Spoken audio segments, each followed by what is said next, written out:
কতদিন মা আমি এভাবে পারতেছি না, আমার সব সময় আতঙ্কে থাকা লাগে। কি করবো মা, আমার কি আর ভালো লাগে? তুই বল, যখন ওরা জানতে পার তুই চশমা ছাড়া কিছুই দেখিস না, তখন ব্যাপারটা কি হবে একবার বুঝতে পেরেছিস? মা, এই সত্য কখনো চাপা থাকে না, একদিন না একদিন জেনেই যাবে। ততদিন না হয় তোর প্রতি ওদের একটা মায়া জমে যাবে। কিন্তু মা, এভাবে ওনাদের ঠকাতে আমার ভালো লাগছে না। আমার ইচ্ছা করতেছে সত্যিটা বলে দেই। ভাবি, ভাবি কোথায় তুমি? ভাবি তাড়াতাড়ি চলে আসো, ভাবি আসো। উফ, হায় হায়, এটা আমার বউ। আমার বউটা এত কিউট লাগতেছে কেন? আজকে বাইরে কোথায় করতে যাবা? আমি রেডি হয়ে আছি। ঠিক আছে। Love you.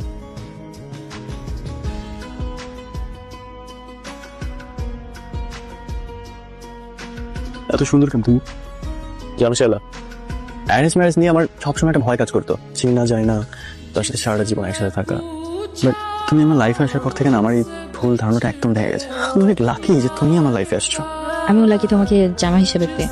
আচ্ছা ধরো, তুমি আমাকে যে বিশ্বাস করো, ভালোবাসো, কিন্তু আমি তোমার এই বিশ্বাসের মর্যাদা রাখতে পারলাম না, তখন কি তুমি আমাকে এরকমই ভালোবাসবে? আমি বিশ্বাস করি লাইফে রিয়েল হওয়াটা অনেক জরুরি।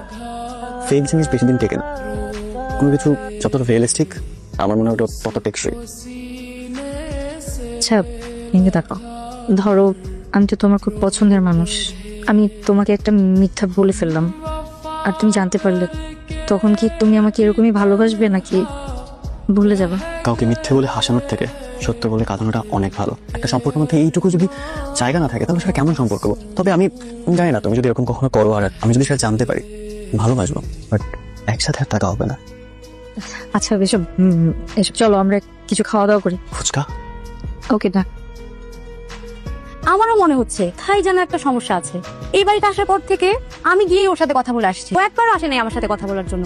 আমিও ব্যাপারটা লক্ষ্য করেছি, মানে একদিকে টাক দিয়ে অন্যদিকে চলে যায়, সারাদিন তো ঘরের ভেতরেই থাকে। মানে ওই একবারই তো কিচেনে এসেছে, আর আসেনি সারাদিন। আচ্ছা মা, তানভীর কিছু বলে না? আমি যে মা ঘরে আছি সেটাই তো আমার ছেলে ভুলে গেছে। আচ্ছা মা, আমি একটা পরীক্ষা করে দেখতে চাই। কি পরীক্ষা? করবো।